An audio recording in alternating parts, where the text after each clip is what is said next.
Let me introduce you to the pipe we're going to be welding throughout the series. We're going to have the students. In this case, it's going to be Carlos, going to be our #1 runner-up. He's going to come over right this way. We're going to teach him how to bevel this pipe. You will see in further videos. Bevel this pipe, clean off the resin, run a root, hot, bead, cap, and completely weld out that piece of pipe. As you could know, in most schools, you'll end up welding inside the booth and not be able to see what this would look like in the field. But with that said, once the student has performed their weld, we're going to completely cut it out. Allow y'all to look on the inside of the weld, the outside of the weld. That way you can determine whether it's a good weld, get a thumbs up, a bad weld, give a thumbs down, or a comment to further help educate these future welders. So with that said, we're going to have a lot of amazing content. We're going to have some 60-10 downhill coming up here soon. Stay tuned. Mark Addict, your boy Arturo Aguirre here at Supreme Welding Academy. Going to show you how to fit up a piece of pipe. Actually, I'm not. My boy Carlos Iguanzo is going to show you how to fit up a pipe. He's one of our students here at Supreme Welding Academy, and he's going to give you an idea how to properly make a fit up and not just weld all the time, but properly make a straight. All right, Carlos, how can I help? All right, so what we're going to do right now, we're going to try to make at least one side, we got two sides here, at least one side to be our go-to. Let's go. So we got to worry about one side. We got to get our measurement here off the cement. And get off the cement. So from the bottom to the end of the pipe. So we're going to be about 32 inches and a half. 32 and a half, all right. So we're going to try to come to the back side, get the same thing.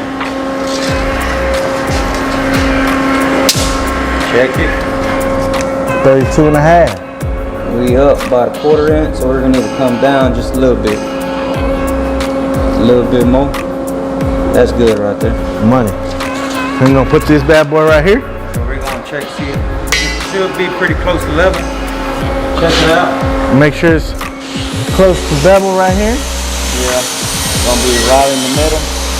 Got that bubble right here, so you know we're level all the way across. All right, Carlos. All right, so now we know this is good now. So we have to check our other piece of pipe. Awesome, awesome. So we're going to get our measurements. 33 and a half? 32 and a half. 32 and a half. So you want to make sure, same thing on the other side. Right here, you're down about a 1/4 inch, so we need to go up just a little bit, about a 1/4. That's good. Now we're gonna go check the back side, and we're good over here. All right. Check our level. Should be pretty close. Yeah, we're pretty much right on it. We're off just a little bit, but that'll be fine because we will have to move it into the other pipe over there. All right. All right, we got our gap right here. We're gonna use a 5/32 rod. We're gonna try to get our gap in there.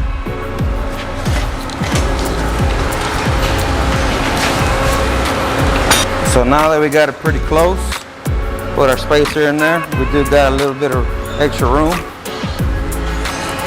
So now we want to get our framing square and see where we're at.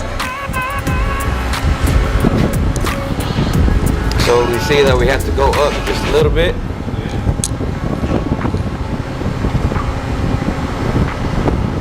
Pretty close right there. We'll check the side. We do have to go over just a little tiny bit. What we can do too, we come back on the back side, look straight down. You be able to eyeball it. You gotta come over to the left just a little bit in the back here.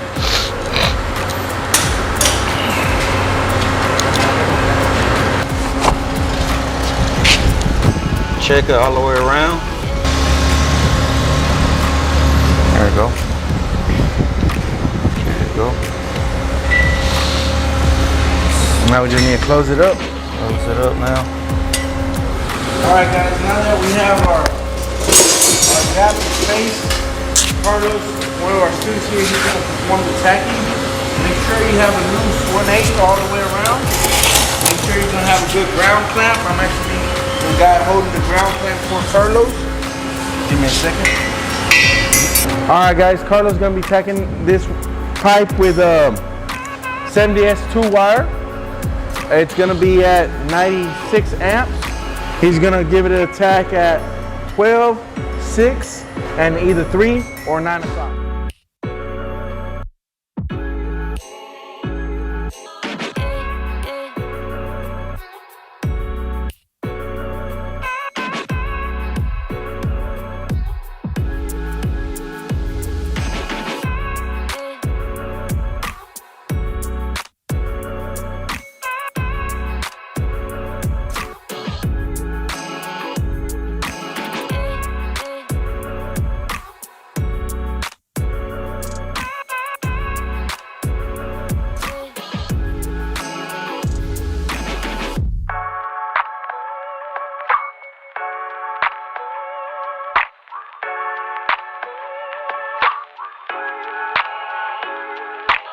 Addicts, my boy Carlos, he done fit that pipe. Looks really straight, looking good. Let's check out the tacks he did.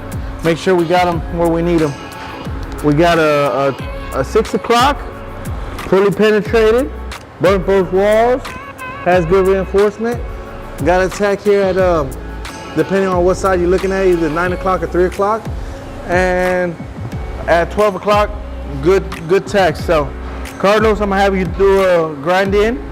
That we have good clean tie-ins, and I want you to run from 6 to 12 on this side, and then from 6 to 3 on this side. Leave a window for me, that way I can check out your route before you complete it. Cool? All right, sounds good.